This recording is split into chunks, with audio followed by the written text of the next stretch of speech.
Hey you guys, I am back with another video, and this one is going to be on your step-by-step tutorial of how to create a marketing plan. So on page number 1, you're going to see a insert image here. Now you can just insert your company's logo there. The next thing you're going to see is company name. Please write your company name. It's pretty easy, pretty simple stuff, right? Next up is going to be our objective. Now this is going to basically be the role that your marketing department plays in the growth of your business. You also need to determine which objective your marketing plan will be focused on. Here are a couple of examples. You can either choose from increase lead quality, shorten the sales cycle, reduce lost sales, improve brand awareness, improve positive product and service reviews, increase profitability, developing an engaged audience, or increasing your brand's authority. For most of us, we're still new here, so we can focus on starting a new business, and our marketing objective could read or something like that. Add a little finesse into it. The great thing about your marketing objective is you do not have to be super detailed. You have the rest of the plan to be detailed. The next page is going to be page number 2, and in this page is going to be your table of contents. Now this isn't necessarily super important, but it does give you a breakdown of what your marketing plan contains. Page number 3 is going to be your business summary. Now, I've already pre-filled in a lot of the information on this page, but you can definitely go in and insert where I have brackets. That is for you to insert certain information about your specific company. Under the business summary, it says, Khalees is a company headquartered in Charleston, South Carolina, with satellite offices in Huntsville, Phoenix, and St. Louis. The company's mission is to provide affordable protective styles for women with natural hair. Mind you, I have included 3 sections of your business initiatives because within your marketing plan, you're going to have 3 different things at least that you want to accomplish from this one specific plan. So next up is going to be your target market. So if you've been following this channel, you already know what a target audience and a buyer persona is. And those are going to take a lot of real estate when it comes down to your target market area in your marketing plan. So I'm glad we covered that step first. On page number 6 or 7, depending on how many business initiatives that you planned out, it might be page number 7 now. We're going to be talking about your target market. Underneath industries, you're going to write out, and I've already put most of the information in there for you, mind you. For example, it will state, in 2022, we're targeting the following industries where we will sell our product and reach our customers. So the first industry is home goods. You're also going to include the sub-industry inside of home goods as an industry. Within the sub-industries, this will be, for an example, food and beverage. Within food and beverage, you have bars and grills and restaurants. This will allow you to be more specific about where you'll target segments of your target audience. And then industry number 2, you're going to just rinse and repeat. Within target market, we said we cover buyer persona and target audiences a lot more. Now, if you haven't configured your buyer persona yet, please pause this video and go back 1 video so that we can talk about target audiences and buyer personas. That way you'll fly through this next section. Now, within your target market, we talk about your buyer personas and how exactly they fit into your target market. This will initially help you figure out how to sell to a specific group of people and what results you plan or you should yield based on this specific group of people. So, for example, let's take Lisa Rodriguez. Lisa is a mother of 2 12-year-old boys who both play sports. Lisa is a very busy mom. She volunteers for the Community Watch. She is also the vice president of the Parent Teacher Association, and she works a full-time job. So Lisa does not have a lot of time to plan salon visits in order to do her hair. Our 30-inch middle part Malaysian straight wig would be perfect for Lisa because it will cut down on the time it takes for her to do her hair so she can spend more time with her boys playing sports and fostering relationships inside of her community. And then for buyer persona number 2, you're going to rinse and repeat. Pretty much do the same exact thing but create a different buyer persona or utilize a different buyer persona for a separate audience.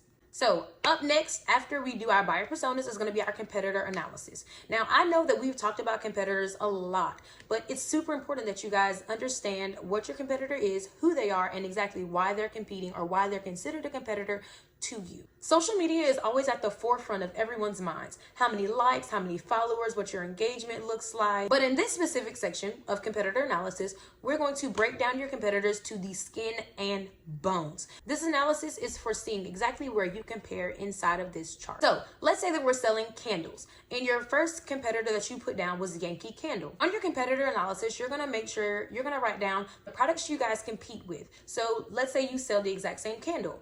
You sell the exact same thing, which is candles and bases. And you also want to make sure that you write down where they may win in a certain area of the competition. So you can always say they have a lot more resources and affordability and a larger range of scents. Then you're going to want to write down how you compare inside of the competitor analysis versus your competition. So you could write down something that goes along the lines of, we are a locally owned and operated candle business, and we are able to offer more customizable candle sizes for your needs. In this analysis, you're going to want to write down more than one competitor, because remember, it's important to remember where your competitors rank next to you so that you can go after their ranking as well. You're going to want to at least choose 2 major competitors and 1 smaller or local competitor to analyze. After you do your competition analysis, you're on to your market strategy. This is the base of your marketing plan. We call this the 5 Ps. It is the product, your price, your people, your promotion, and your process.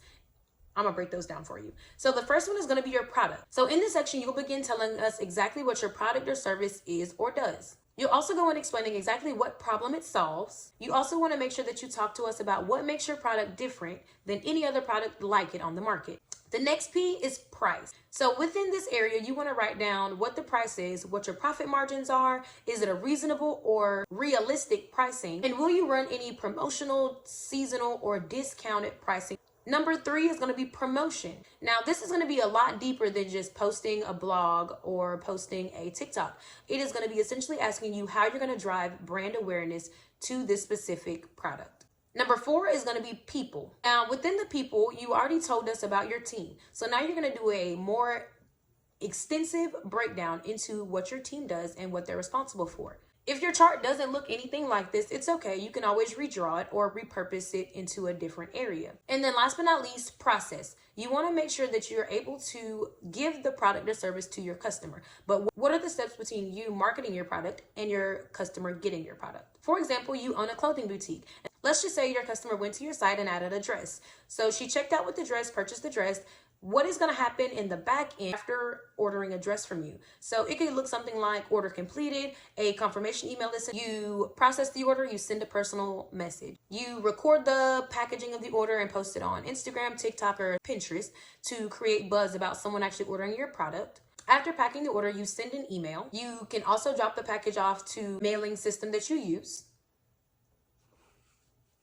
And then you send your customer an email and a tracking number. Now, while they're waiting for their package to get here, what other information are you sending out? If they ordered a dress from you, you could be sending out style advice or styling tips for their dress. So when it gets there, they have an idea of what they would like to do with the dress in order to style it and wear it out. Those were the 5 Ps of your marketing strategy. We're on to the next step now. As business owners, we always neglect the topic of finances, but within your marketing plan, you need to make sure that you have a clear, concise budget. You don't want to go over your budget, but you want to spend the amount of money that you need to in order to have a successful marketing campaign. Now, let's just say you're starting out, you're a fresh business owner, and you don't have a budget for an expensive marketing plan. It's okay. You can try out these organic strategies, but in your next marketing campaign, you are going to want to write out your budget if you do plan on spending some money. So on this page, you can see that I've written out where we possibly could be spending money on influencers, on paid ads, on search engine pop-up shops, or on Instagram shout out pages. Those are just a few examples.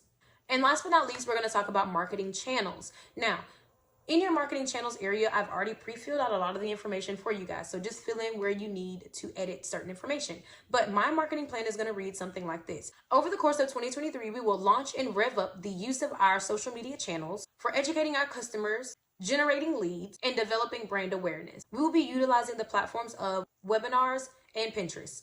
And then it breaks it down even further. So webinars, it drops down to purpose. And under webinars, I'd write something like the nurture middle of the funnel candidates or potential buyers. When it asks for metrics to measure, these are also going to be your key performance indicators. So a metric to measure when it comes down to a webinar could be signups, could be visits to your landing page, could be attendance rates, or quality lead to customer rates. For Pinterest, you could be using this for top of the funnel conversions, lead generation, and visual brand awareness. And then under Pinterest, you could write down metrics to measure being lead generation, also following and reposting of pins. So marketing technology is last, and this page is last because not a lot of businesses use this that are just starting out, but I did add it just in case that you are not a brand new business just starting out and you did have information or you did want to include some of these things inside of your marketing plan.